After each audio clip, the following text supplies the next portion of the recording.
Alright, hello everyone, my name is Shep, welcome back to the Butcher Circus, and today I'm gonna be playing with Finisher Flagellant. So this is a very odd team that I've concocted here, and I can already tell you, even though the match hasn't even started yet, or, it has barely just started, I'm already having a terrible time. Because my opponent here is Mr. D, meaning that he's a very good opponent. Not only that, he's playing with a Shield Breaker, which is totally fun to play against, and he's playing with a decent amount of dodge, and he's also playing with the Highwayman. Now, the reason that sucks for me is because my team has two AoE characters and an Abomination. Usually, emphasis on usually, you'd be able to have a Man-at-Arms in your team that kind of has a setup like this, so you'd have the command buffs, you'd have the bellows, you'd have the guards, to kind of just make this Highwayman and this Shieldbreaker feel a bit less oppressive, but today I want to just mix everything up. I mixed the old gold team and the septic tank team, so I basically brought the Flagellant from the Septic Tank and brought the Abomination from the Old Gold, and the way those teams are, Old Gold is just this but Man-at-Arms, and Septic Tank is just this but... wait, but Man-at-Arms? Wait, I'm so confused. Oh yeah, this but Man-at-Arms, but it's either replacing the Abomination or the Flagellant. Yeah, usually you bring the Man-at-Arms, but not in this team, not today. So my opponent decides to go for a stun there on, I believe, the Flagellant, and didn't get it, which is really fortunate for me, so I'm just gonna go ahead and take advantage of that with a nice little Rain of Sorrows here. Looks like he might be trying to focus my Flagellant here, because I do have a finisher on him. The finisher is... it's definitely one of the trinkets to take in the Flash, because you might go Rapturous, and if you go Rapturous with a finisher, your chance of self-oofing is really not going to be too much fun to deal with, but let's hope that doesn't happen here, right? Let's hope that's not a concern. So I'm going to go for a double Rain of Sorrows. I am very lucky there to get a nice crit on both hits as well, but yeah, especially considering I don't have Crown of Thorns, nor have any accuracy buffs, so that's actually really fortunate for me. But my opponent does have two Virtue chances. I must keep that in mind. This is a team that Mr. D actually designed himself, so it is looking pretty good, honestly. It's kind of like an oppressive Vestal, except instead of having a Vestal in the back, you have an Antiquarian, so it's the oppressive Antiquarian. Has less stuns, but has regen instead of having the heals from the Vestal. I don't know, it's just different, but there is another Virtue chance there, and yeah, it's totally gonna be fun to play into. Yeah, it's gonna be an absolute joy to play into that. So I'm just gonna go for a little bit of a slam here on the Shield Breaker, mostly just because Adder's Kiss is kind of annoying. It's not super annoying in the situation, but I also don't want to hit into the repulse for no reason, so let's just do this. And I guess the Highwayman might be stuck in position 1 here for a little bit, but that's probably not gonna happen. So here comes the Stunning Blow, gets a crit for 13 on it, because why wouldn't you, right? And I guess in response to that, I probably just dropped the Hanseri before I can't. Yeah, that looks like the good play. I mean, I would be able to drop it otherwise, but I want to drop the Hanseri before the Vendetta comes down, because the hit chance isn't that great, the damage isn't that great, and after the Vendetta comes down, the hit chance is awesome, the crit chance is way too much, the damage is way too much. I freaking hate how Vendetta just overpowers the repulse on Highwayman so much. It's actually nutty how strong it is, but thankfully that's not happening here. Goes for a Pierce, gets a 12, crit and a 12, those are really high rolls, let me tell you that much. Thankfully, Festering Vapors is not going to roll for 5, that's literally impossible, unless it rolls for 3 and gets the Blight, which should just be absolutely ridiculous to say the very least, but I'm not seeing that happening here. So seeing as my opponent doesn't actually have that much DOT, I feel like dropping a regen might actually be the move here, just to make sure that my Abomination doesn't die that quickly. They do have DOT in the form of the Shieldbreaker, but they're not really using it, and they also don't have Open Vein on this Highwayman. They have Grapeshot Blast, which is definitely a bit odd. Yeah, this is such an odd setup. Grapeshot Blast and Wicked Slice. No PBS, no Open Vein. Really weird setup on the Highwayman. Personally, not what I would do.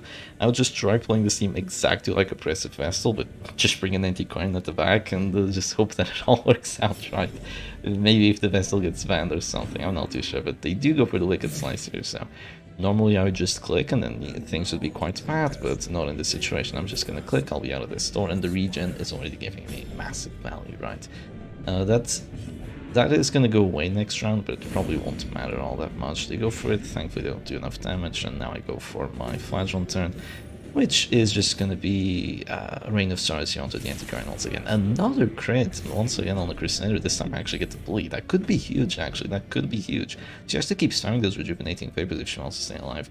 So Mr. D says, goddamn 50-50. What he wanted to do there was get You know, it does 2 to 3 damage on the Festering Vapors. He wanted to do 3 damage on my Abomination, and doing that, he would be able to drop him to the storm and go for the kill now, but it was not a 50-50, Mr. D. You also have crit chance, of course, but you also have a miss chance. You have 90 accuracy into 5 dodge. You have a genuine chance of missing right there, so they go for that move. I can regen here, and you know, I will click and regen, but now my choice is between doing something like, if I slam, I'm dead. Yeah, that's the problem. If I slam, I'm dead. Yeah, I'm pretty much dead regardless of what I do here, huh? I probably want to keep my turn for the next round, so I'm not dazed. But I mean, he's probably dead already. I'm just gonna detransform and go for the heal and pray that the Holy Lance doesn't do enough damage. Come on, crit. Oh man, this is screwed. Yeah, he does 13 to 20 damage with that Holy Lance, so this Abomination is pretty much doomed. It is unfortunate, but such is the way of the Butcher Circus. I can't even guard anymore. So yeah, this is not a team that has too much defense. It has an okay-ish amount of defense, but yeah, definitely not a lot. Come on. 14? That's actually a potential game saver. That could make a difference here. That could genuinely make a difference right now. Okay, I think in this situation we still go for the Hansari, right? Yeah, I believe we still go for the Hansari here. I could do this and give him Brought, but I mean, that's kind of just trolling because he goes first next round anyway, so who cares? So yeah, let's just do the Hansari here, hopefully do a bit more stress. I swear to God, if this Crusader goes Courageous, I'm gonna lose it, man. I'm gonna lose it, man. Please don't go Courageous. Okay, thank goodness. Goes Paranoid. Crisis averted. My life goes on.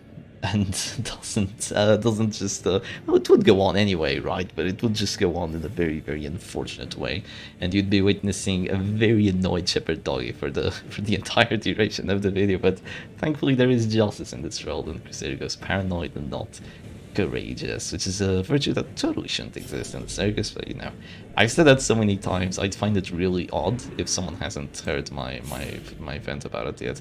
I'm actually quite surprised by the Duelist advance instead of the Festering Vapors there.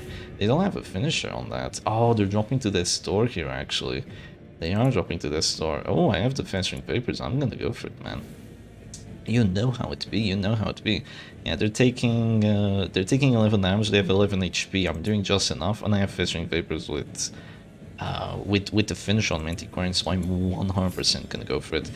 Does that mean I still want to drop a Reign of Sorrows here? Probably not, right? I mean, it would hit the Crusader as well, which is nice. Yeah, let's do it. I might get an Affliction on Antiquarian, might be nice for me, might also not be too good, but we get a nice bleed on there, which is wonderful. I think she goes Afflicted here. I think she goes Afflicted, because she's still at 100 stress. She would have dropped more, right? Yeah, she goes Fearful. Oh, Fearful is actually a bit unfortunate, because that's an extra 10 dodge. Now I have 40 dodge, says Mr. D. Good luck hitting that. I have a finisher. As a matter of fact, I have 2 finishers. So I think I will hit that. I think I will hit that. I will at least try. I will at least try to tap that. Goes for the Festering Vapors, does not get the death on me, thankfully. I mean, I'm dazed, so you're just gonna die anyway, let's be honest here, but decides not to go for the take cover, so now I just go for this. And did she dodge? Yeah, she did. God damn it. Ah, that sucks so much. 70 hit chance. I just can't hit her now. I have no accuracy. I have no command buffs. Oh, this team feels so unfortunate. Like, it is strong. It is definitely strong. Not having the mana arms means that I have way more offensive capabilities, but oh man, it sucks at the same time. It really sucks to be playing this. It really freaking sucks.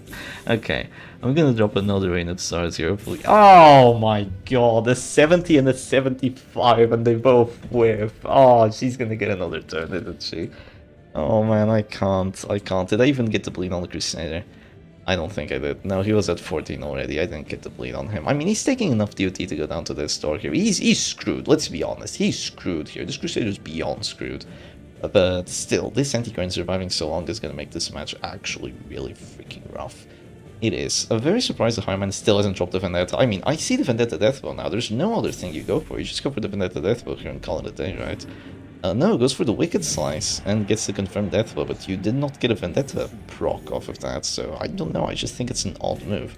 Personally, wouldn't have gone for that, but I will go for the Hanzeri. They have more hit chance now, which is a bit unfortunate, but I hope this makes them go afflicted and get like fearful or paranoid or something like that. And I did hit the anti-current this time. Oh, of course he goes abusive. He goes abusive for the plus damage on the revolt. It's plus 20% damage. That's almost Vendetta numbers. Oh man, you gotta be kidding me. And now the Holy Lance brings me down to 0 as well. Oh, I dodged though. That's so massive. That's actually so massive. Okay. I still go for the Fetching Vapors, right? Yeah, I do. She survives. She survives. Oh my goodness. I do get to go first next round though, so I mean, I guess I do have that going for me here. I have that going for me at the very least. Gonna go for the Pierce, and of course the 8 of 14, and gets it. I mean, why wouldn't you, right? Why wouldn't you get it? I mean, at this point you just heal here, there's really no reason not to. The reason I heal here is because there's a lot of afflictions on my opponent's side, there's a lot of DOT ticking down. And these are the sort of situations where you drop the Liquones. Like, when my opponent just has afflictions, the characters are dropping down to 0, I don't really need to drop the Hansei right now. This is when you should do it. So she takes 10 stress there, she is fearful. What is she gonna do? Ah, the dodge on her, that's so annoying. I think I still go for Drain of Sorrows here, though. It will drop this this chap down to 0, so that's what I want to do. You're gonna drop Regen here, just trying to keep their team alive for a bit longer. I mean, it could work, it could work. I'm hoping that it doesn't, though. This might actually be really bad here. Yeah, this might actually be really bad. 13. Oh, I might have made a mistake. I might have made a mistake going for that. I don't get the kill, by the way. I don't get the freaking kill. The reason I might have made a mistake now is because the Crusader will act and he might go for a stun. And if I mean, that doesn't even need to happen. All that needs to happen is a Wicked Slice, and my Flagellant goes down to 0, and they might be able to kill the Flagellant here. If they kill the Flagellant, I'm screwed. I'm screwed, because 1v1ing the Shieldbreaker without a Flagellant is going to be really rough. Even with a Flagellant, it would be really rough. Okay, she does go abusive though, so I guess that's a nice bit of minus damage. That is definitely in my advantage, but I don't think Mr. D sees it here. I don't think he wants to go for the Flagellant, or does he? Oh no, he's looking at him. He's looking at him, he's thinking it out. Oh, this might be unfortunate. The abusive actually makes you crit for 22, which was enough damage to bring me down to 0. Man, the Circus. The Circus really is one of those games, isn't it? Okay, finally get to death blow there. Yeah, finally get to death blow there. You're not going down to 0, are you? No. I mean, he is going down to 0, but he's not dying. So that's a bit unfortunate. He clicks. Oh, if only there had been extra stress from that anti-current dying onto the Crusader, he'd be a goner right now. That would have been so good. But, oh, it's unfortunate. It's really unfortunate. Maybe I shouldn't have gone for that Reign of Sorrows. I've really let my Flagellant be in harm's way here, because against Wicked Slice Finisher, it's very likely he's going to die here. If he does die, though, all my other characters heal, so I mean, let's keep that in mind. Oh, you're gone. You're gone, man. Get wrecked. Imprecise, off balance, uncoordinated. And the Crusader goes down. Here comes the Wicked Slice, gets the death blow, but look. Yep, there we go. 10 heal. I love it. I love the Butcher Circus. Isn't it just a fun and interactive game when you purely win because you have the better character, right? That's literally what happens here. Regardless of what my opponent does now with their High Man, he's dead. Because all I need to do is drop a Houndsary. He might still... Did I not hit the Shield Breaker? God damn it. Yeah, he's dead. He might be able to hurt me a fair bit before he dies, but I will still be able to get him here. Oh, I could go for Blackjacks on the Shield Breaker. Oh, that's massive. I actually brought Blackjack. Am I dropping to 0? No, I'm not. I go for the Hound's area here because I don't get to go first. No, I do get to go first. I could go for this. What's my hit chance on the Harry? 95. Yeah, we go for the stun. 100% stun chance. Get wrecked, you Crusader abusers. And now I just need to... Oh, I'm not even gonna go for the Hound's area. Look at this. I go for the Festering Vapors, which is gonna do enough stress to take the Harman out of the match. And now the Shieldmaker needs to act, get rid of her extra stun resistance, and then I'll stun her again. If she wants to not be stunned, all she has to do is go for a puncture on my Antiquarian and do basically, like, what, like 5 damage? And do essentially nothing good. Goes for the Serpent Sway, just trying to stay alive here, but it's not gonna work. Ah! I missed the stun though. Where's the abusive value? Come on, attack whistle on Blackjack and I still whiff? What is that? What is that? Come on. Okay, that is a tiny touch on the unfortunate side of things, but yeah, she is taking a decent amount of duty. Misses the other's kiss. Oh, you gotta be kidding me! What was the accuracy on that? 87% says Mr. D. 87% accuracy. I go for the 70. I take it, and that's a stun. That's one of the Aegis blocks gone. And wow, that hit chance is horrid. Okay, I'll just drop the rejuvenation vapors here, then let's give myself a little bit of HP. I mean, Mr. D just surrenders here because it's pretty much hopeless. He's gonna drop down to below 40% max HP, and then I'm gonna have to finish accuracy on my anti-car, and then it's pretty much over. So, you know, Flagellant healing my other characters, totally fair and balanced, but we do take the W, and this weirdo-ass comp takes the win. Do I think this is an actual good team, or do I think this was just a fluke? Honestly, I think it looks nice. Even though it has a lack of accuracy, not having a man-at-arms means that in these sort of situations, you just do so much duty and so much more stress than you would having a man-at-arms. And while the man-at-arms is really a good character, I mean, you just try to rely on his stun resistance. He gets stunned anyways. Who cares, man? The Arbalest is gonna one-shot you anyway. Just try to one-shot her back with your duty abilities, right? But anyway, hope you all enjoyed today's video, and I'll see you again another time. Cheers.